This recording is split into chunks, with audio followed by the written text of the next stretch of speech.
Hello everybody, it is MC Politics and welcome back to a brand new video. Before we get started, make sure you like the video down below, subscribe to the channel if you are new or enjoyed today's content, hit the bell for notifications so you don't miss out on any future videos. Questions, comments, concerns, or thoughts could go in the comment section below the video.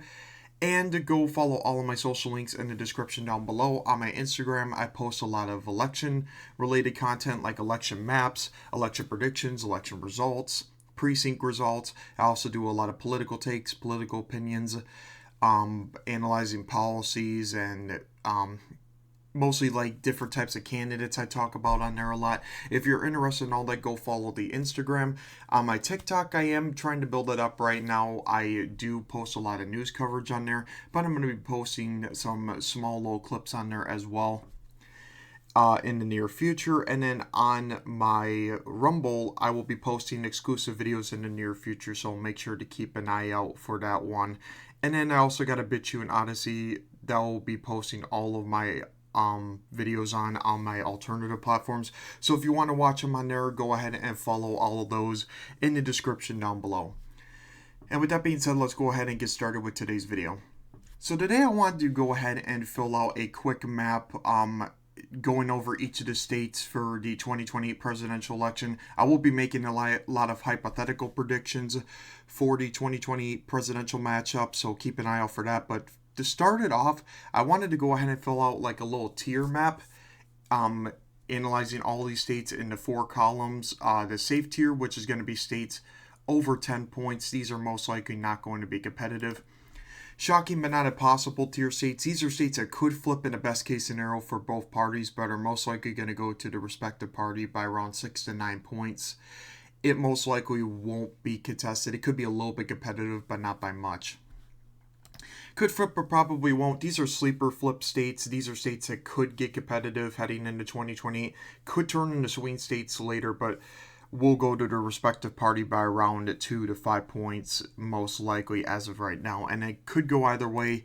Tier states are going to be all of the toss-up states. So with that being said, let's go ahead and get started with today's video. So we're going to go ahead and fill out all the safe tier states and work our way down. Obviously, the West Coast is all going to be safe. Hawaii, all of these right here, Texas, Oklahoma, Kansas, Nebraska, South Dakota, North Dakota, everything except the 2nd District, the Bible Belt here in Montana, Idaho, Wyoming, and Utah. Some southern states. Rust Belt states like Iowa, Indiana, and Ohio will be in the safe tier column. New York and almost all of the Northeast will be included in this as well. The 1st District of Maine will be safe for Democrats. The 2nd District of Maine, it could be a little bit competitive, but I don't think Democrats will contest it all that much. Donald Trump won it by 9 points in 2024. He won it by 8 points in 2020 and won it by around 6 to 8 in 2016. It's getting more of a redder district, and Republicans are doing better with rural voters. Do not expect Democrats to really make that competitive. As well as I'm going to put South Carolina, Illinois, especially with Chicago. It could get competitive later and maybe turn into the green tier. But for right now, I'm going to put that one in the safe tier for the time being. Colorado, that one's getting to be more of a Democratic state. A lot of California liberals are moving into a place like Colorado, so I do not expect that one to be super competitive. And then Alaska could get competitive under the right circumstance, but I'm going to put it in the safe tier column just for the time being. So that's all the safe tier states, and let's go ahead and move into the shocking but not impossible tier states. We're going to go ahead and fill out Nebraska 2nd into this column, which houses the city of Omaha. Omaha is more of a left-trending city in the 2nd District. Donald Trump won this district in 2016, but he lost it in 2020 by around 6 to 9 points, and in 2024 he lost it by around 3 to 5. It could get competitive under the right circumstances, but because of Democrats becoming more of a suburban and city party now, I do expect that one to hold for them by around a lean to likely margin, so we're going to keep the one in the green tier. New Jersey, I'm going to put this one in the green tier as well. It could get competitive, could flip under the right circumstances. It could have flipped if Joe Biden had remained in the presidential race in 2024. The governorship was competitive at the presidential level in 2024 was competitive. The Senate race in 2024, the Democrat Andy Kim only won it by 9 points. Overall, southern Jersey is getting a lot more Republican, but the northern part of the state is where the population centers are, so it's going to be a little bit harder to crack there. But as Republicans do better with minority voters going forward, if they do, and working class voters, they should be able to offset any college gains and potentially flip the state in the future, but we'll have to wait and see what happens there. For right now, I think Democrats are going to win this by around 6 to 10 points, most likely, depending on the candidate. Now moving over into New Mexico, while Hispanics are trending to the Republican column, and while southern New Mexico is relatively conservative because of the oil and gas industries, the majority of the state is made up of college-educated voters, mostly liberal white voters in particular, all reside in New Mexico. One of the reasons that George Bush was able to win the state in 2004 was because he had more of a suburban coalition on the side. He did well with Hispanics because of the Iraq War and the issue of 9/11.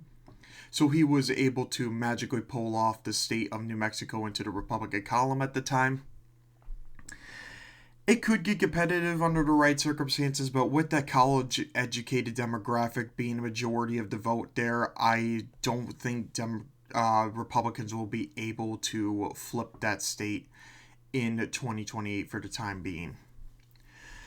Virginia could be competitive under the right circumstance, but because of the Nova region having a lot more Democratic voters and the Richmond area, I do feel like Democrats are probably going to win this by around a lean to likely margin. It could be in the blue tier. I definitely can see that being a case. Definitely you could put it in that column if you want to. I'm going to put it in the green column just because Donald Trump doesn't really have that good of approval ratings in the state as of right now. There's a lot of government workers there that aren't really happy with the layoffs of the Trump administration. Definitely aren't happy with Doge. Overall, it's more of like an establishmentarian state. A lot of these voters were George Bush voters, but there is a case to be made that there is a lot of liberal voters that have moved in the state. Minority voters have increased in the state. Overall, it is more of a democratic environment kind of state. I don't think that Republicans will be able to flip it in 2028. Maybe in the future they could, but definitely got to watch out for some of those suburban trends that could revert back to the Democratic column. We'll see what happens there, but for right now I'm going to keep that one in the green tier column. I'm also going to put Maine in this column. Maine is like one of the few states where the non-college educated and the college educated Democrat are both Democratic voting groups in the state. Republicans, they have made gains with non-college voters in the state and have made gains in the rural areas around the 2nd district, but the 1st district is where the population center is. A lot of Irish immigrants, Irish voters in particular, definitely are a lot more of a Democratic voting base in the state, so it's going to be hard to see Republicans flipping the state of Maine. Susan Collins might be able to hold on in the Senate race for the time being, but once she retires, I think that will flip until Republicans start making gains throughout the state with working class voters. So I'm going to put Maine at large in the shocking but not impossible tier. Now we're going to go ahead and move into could flip or probably won't tier states. I'm going to go ahead and put Minnesota in this column. Minnesota is a state where Republicans had the chance to flip it in 2016 and a few other elections, but they failed to do so, mainly because either the rural areas were overwhelmingly Democratic at the time, or in modern day cases, the Twin Cities have become a lot more Democrat. There's a lot more college-educated voters around the suburbs and in the Twin Cities.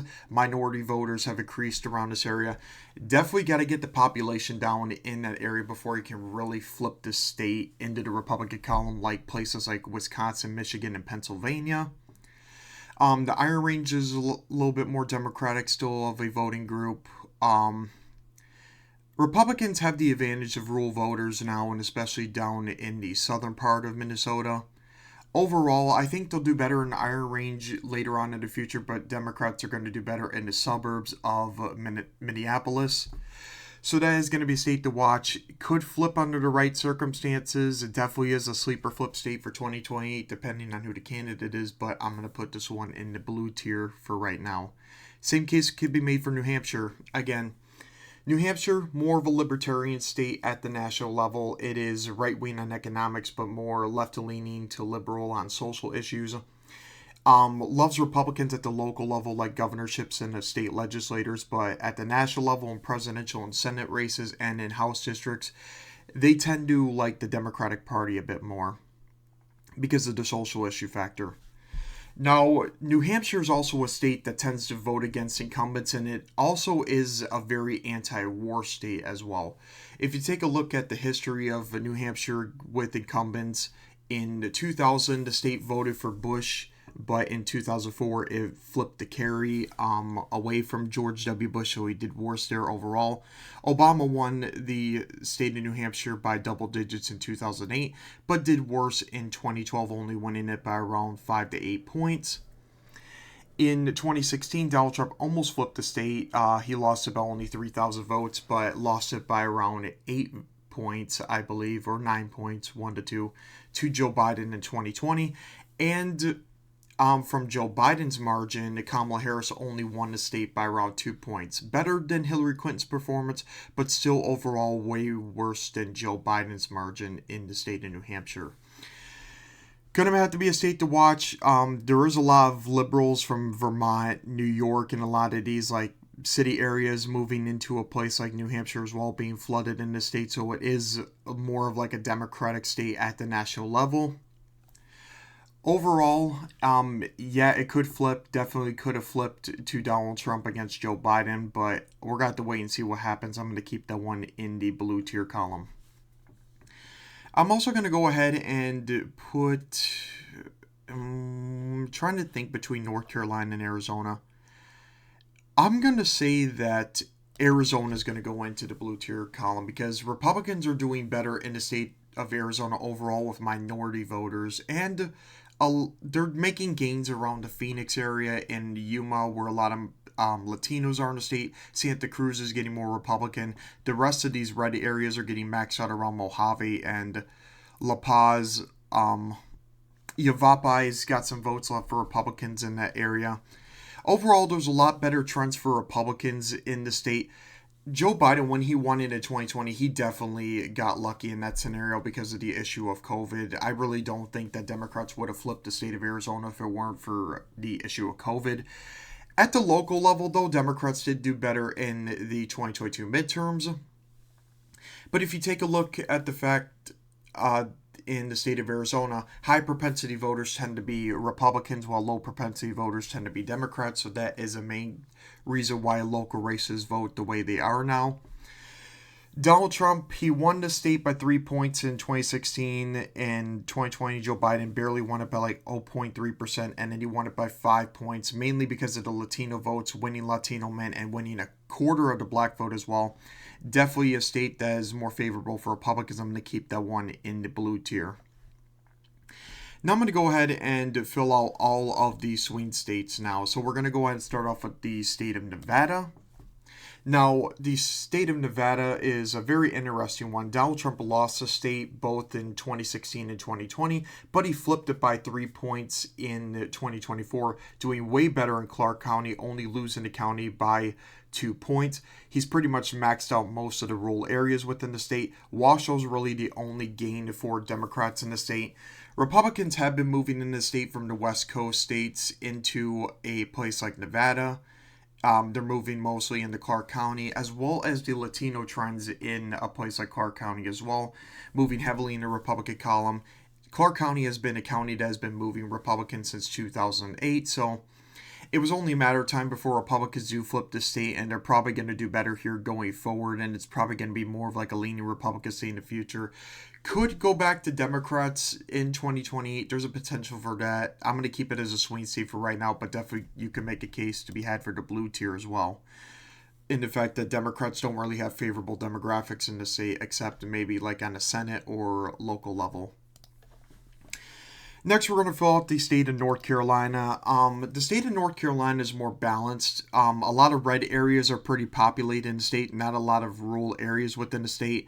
The northeastern part of North Carolina has a lot of working class and minority voters are trending Republican, as well as this little southern portion down here. The Panhandle, some places are getting a bit bluer, and some of the suburbs of Charlotte are getting a bit blue. Wake County has gotten bluer over the course of time. It was more of a swing district or a swing county back then, but it mostly is a Democratic stronghold now, voting for Democrats by like 60% margin. I think Democrats in the right case scenario or with the right candidate, they could flip the state. I'm going to put it in the red tier for right now. Definitely could be a case to be had for the blue tier as well. I'm going to keep it in the red tier for right now. Georgia, this is a state that is overall getting better for Democrats, but if you take a look at the voting patterns here, high propensity voters tend to be the Republican Party, whereas low propensity voters tend to be the Democratic Party. Now, the Atlanta areas are something to really watch in the state of Georgia. The northern part of Georgia, the Republican areas are mostly maxed out, but the southern area, the plains, the coast, more like this northwestern part where minorities are, those places are trending to the right. Savannah's getting a little bit redder. It just all comes down to the way Atlanta votes. Some areas in Atlanta kind of got maxed out or reverted back to being a little bit Republican, but some areas shifted more to the Democratic column from 2020. It depends entirely. I think Republicans still can win the state, but it's going to be only a matter of time if Democrats really get out the vote and start building up a machine in the state around the Atlanta area. It's only a matter of time before the state gets Democrat and it gets more impossible for Republicans to win. They still have a lot of votes out of southern Georgia, so that's why I'm going to keep this one in the red tier column. Both parties can absolutely win the state. Now we're going to head into the Rust Belt states, so Wisconsin. Wisconsin is a state that, while the rural areas are trending red and the driftless areas are getting a lot redder, Madison definitely could get a lot more bluer. Milwaukee, it got redder in 2024, but definitely could revert back to being blue, especially with the potential of Wow counties getting more bluer, but they only really gotten the most blue with Donald Trump, so maybe it is just a Donald Trump issue. We'll have to wait and see there. Kenosha definitely got some votes left for Republicans. While there is a lot more Democratic retirees moving into the Green Bay area, especially in a place like Door County. Definitely something to watch here. Republicans definitely do have some votes in some parts of the Green Bay area, so this is going to be definitely more of a swing state, Rust Belt state going forward. What was once supposed to be a Republican trendy state is definitely up in the air in terms of which way it's actually really going, because both parties could absolutely win in. It could trend a number of different ways. But the rural areas aren't really maxed out yet, so Republicans do have that going for them. Definitely going to keep this one in the red tier. Now, Michigan, this is an interesting one. This is a state that's actually getting the most Republican out of the three Rust Belt states. With the fact that white working class voters in the Marquette area, the northern part of the state, some working class suburbs like Oakland, Macomb, Flint, the Thumb region, are definitely got more potential for Republicans to gain votes out of. Eaton County has some votes. Detroit and Washtenaw, Republicans could gain some votes there. Maybe they could do better with minorities in some of these city areas. Democrats overall are doing better in places like the Traverse City and the Traverse City counties, doing better along the up here around this Traverse City portion of the state. A lot of wineries around Leelanau County, which is probably contributing to the trends in the state overall. When it comes to wine drinkers, they tend to be more Democratic, which is pretty weird to think about, though. But most of those industries, especially with the retirees moving into the state, which are more Democratic, they are causing this area to become a little bit more bluer. Kent and Ottawa County are getting bluer, though, but Muskegon's getting a little bit redder. Still up in the air as to where Michigan is truly going to head, but I'm definitely going to keep this one in the red tier column just because both Democrats and Republicans can still win the state, and Republicans have a lot more to gain in the state going forward if they play their cards right. And then last but not least is Pennsylvania. Many are going to probably put this one in the blue tier column, but I still think it is relatively a swing state. It probably could be more of like a Republican version of North Carolina in the future in terms of the way it's going to be voting because of certain trends.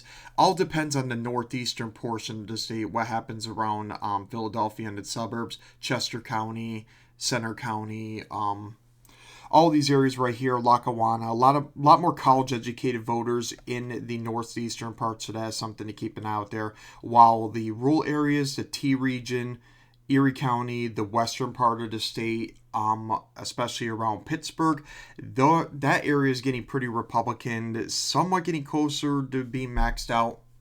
A lot of ancestral Democrats here the Republicans can win over. A lot of blue dog Democrats, populist Democrats, working class Democrats have voted for Trump by pretty big margins in the state of Pennsylvania in 2024. He almost won the state by around 2 points, but I think he only won it by like around 1.75, which is pretty impressive for a Republican in a presidential election in the state of Pennsylvania.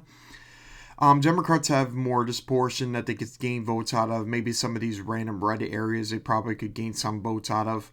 It's still up in the air as to where it could truly head. At the local level, Democrats are doing somewhat good. They hold the governorship, the state house, but Republicans hold every other office.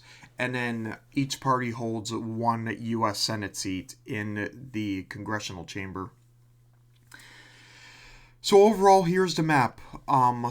Safe tier states are at 396 electoral votes. Shocking but not impossible tier states are at 35 electoral votes. Could flip but probably won't tier states are at 25 electoral votes. And could go either way tier states are at 82 electoral votes. Definitely this map isn't perfect. This one is based off preference of what you think each state really is in their respective column. Definitely you could say that Virginia could be in the blue column. North Carolina could be in the blue column for Republicans, and the fact that they could hold it easier. Nevada, Republicans can hold that easier if the trends continue. Arizona could still be a swing state to some people. Maybe New Jersey moves down to blue tier. Maybe Nebraska second. Maine. Maybe even like Illinois can move down there as well. Or even like Alaska or Kansas can move into that tier as well. Or Texas, you could put in a green column as well, depending on who the candidate is. Overall, that is my final map. So I hope you enjoyed today's video. Please like the video down below. Subscribe to the channel if you are new or enjoyed today's content. Questions, comments, concerns, or thoughts could go in the comment section below the video. Hit the bell for notifications so you don't miss out on any future video. Share this with your friends and family and colleagues. Follow all the social links in the description down below, and I will see you guys in the next video. Take care, everyone, and have a great day.